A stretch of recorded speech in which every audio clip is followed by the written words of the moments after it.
नमस्कार, मैं रवीश कुमार। ये मेरा दूसरा पॉडकास्ट है आपके साथ। नई आदत है, नई चीज़ है, इसलिए आदत बनने में अभी वक्त लगेगा। इन दिनों हर बात में, हिंदुस्तान में कोई भी बात शुरू कीजिए तो आपको इस खांचे में देखा जाता है कि आप नेशनल हैं या एंटी नेशनल हैं। ये शुरुआत हुई, पहले लोगों ने कहा कि कहीं आप एंटी बीजेपी तो नहीं हैं, फिर लोगों ने कहा कहीं आप एंटी मोदी तो नहीं हैं, फिर लोगों ने कहा कि आप एंटी इंडिया तो नहीं हैं, फिर लोगों ने कहा कि आप एंटी नेशनल तो नहीं हैं। और इस एंटी के डिस्कोर्स में अब दूसरी पार्टी वाले भी जगह बनाने की कोशिश कर रहे हैं। वो भी कहते हैं कहीं आप एंटी कांग्रेस तो नहीं हैं, एंटी आम आदमी पार्टी तो नहीं हैं। इससे पहले कि बहुत सारे लोग एंटी एंटी चिल्लाने लगे हैं, ये एंटी एंटी क्या है, इस पे मैंने एक व्यंग लिखा है जो मैं आपके सामने पेश करना चाहता हूं। तो मैं पढ़ता हूं। All India national permit. इससे पहले कि आप एंटी नेशनल करार दे दिए जाएं, मेरी बात मानिए, आप ट्रक बन जाइए, कपार पर परमिट साट लीजिए, फिर मजे से हर नाके पर मौजूद राष्ट्र के प्रतीक वर्दीधारी रक्षकों को कुछ देते जाइए, वरना रिश्वत ना देने के अपराध में वो आपको पकड़ लेगा और थाने में बंद करवाकर सारा माल ले जाएगा। सेना की आलोचना बंद हो गई है तो क्यों ना पुलिस की आलोचना भी बंद हो।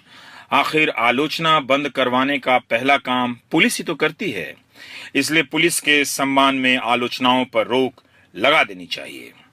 हमारी आजादी की पहली सीमा जहां खत्म होती है, वहां सबसे पहले पुलिस चौकी ही नजर आती है।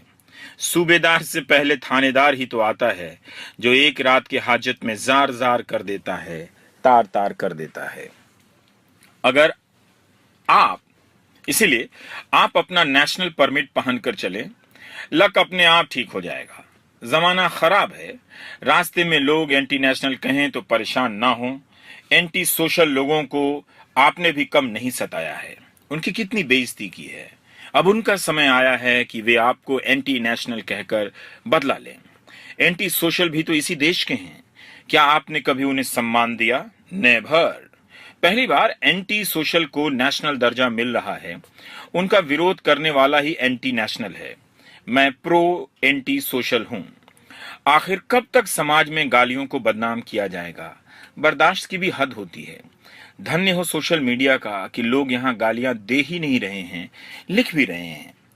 भला हो श्रुति व स्मृति परंपरा का, जिसने गालियों को सहेज कर रखा, वरना 21वीं सदी में हमें कोई गाली ही ना मिलती। जमाने तक नारीवादी, वामपंथी, कांग्रेसी गालियों को लिखने नहीं दे रहे थे। ट्विटर, फेसबुक ने गालियों को सम्मानित किया है। बड़ी संख्या में गालियां आजकल दी जा रही हैं, नए नए प्रकार की गालियां निकाली जा रही हैं। गालियों के विशेषज्ञों की खूबी नजर आई, वे दूर से ही एंटी नेशनल को पहचान लेते हैं। ये गालीवाचक ना होते तो आज कोई भी जम्बू द्वीप को कुछ भी बोल जाता। गालीवाचक ही राष्ट्रवाचक सर्वनाम की संज्ञा है। इनके विशेषण की विशेषता आपको आपाधापी में, आपादान कारक में नहीं मिलेगी। गालीवाचक ही असली राष्ट्र प्रहरी है। इसलिए जो लोग एंटी नेशनल हो सकते हैं, उनसे उम्मीद की जाती है कि वे भारत के बारे में बात ना करें। क्या पता कुछ ऐसा वैसा निकल जाए और आप एंटी नेशनल घोषित कर दिए जाएं। मुझे लगता है कि ये तरीका ठीक रहेगा। इतने सारे देश हैं दुनिया में, उनके बारे में बात कीजिए, युगांडा के बारे में, बुरुंडी के बारे में बात कीजिए, उस पर कोई रोक नहीं है। भारत के बारे में बात करने से भारत की बदनामी हो सकती है। पाकिस्तान को गाली देने से किसी ने नहीं रोका है। पाकिस्तान को गाली देना नेशनल काम है और पाकिस्तान जाकर चाय पी आना भी एंटी नेशनल नहीं है। क्रिकेट मैच धर्मशाला में हो या गौशाला में क्या फर्क पड़ता है? T20 ही तो है, कब शुरू हुआ कब खत्म हुआ किसे पता चलता है।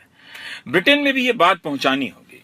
यहां बहुत से भारतीय ब्रिटिश सरकार के पैसे से उसकी औपनिवेशिक नीतियों और जुल्म सितम पर रिसर्च कर रहे हैं। ब्रिटेन की जनता के टैक्स से उसके राष्ट्र राज्य की आलोचना करने वालों को स्कॉलरशिप क्यों मिलनी चाहिए?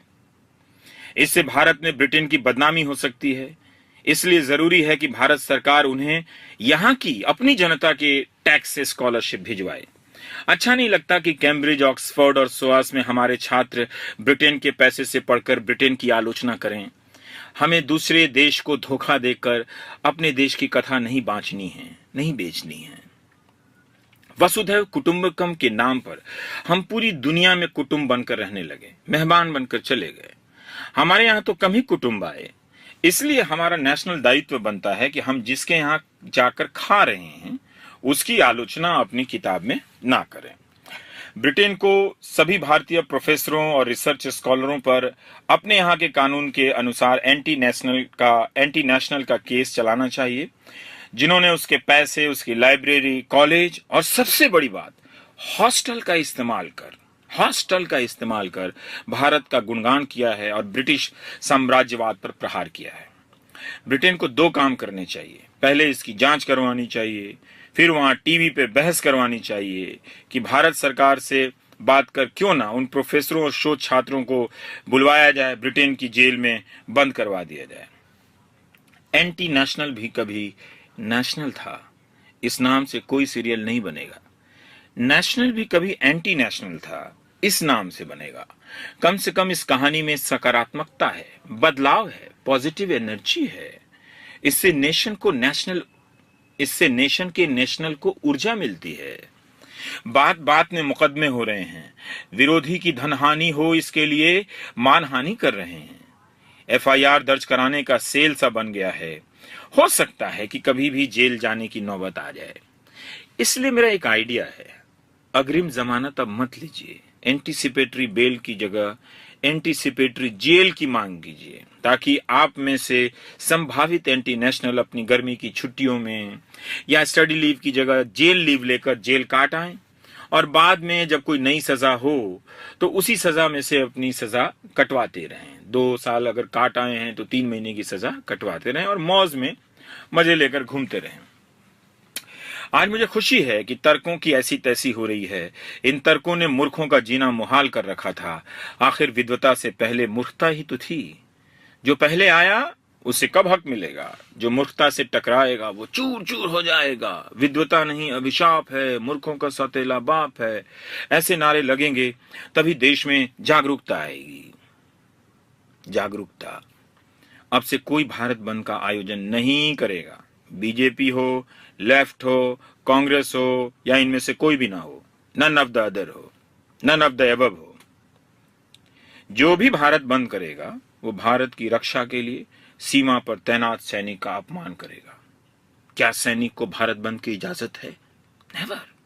जाहिर है जो भी भारत बंद का आयोजन करेगा वो ऑटोमेटिकली एंटी नेशनल हो जाएगा। धन्यवाद।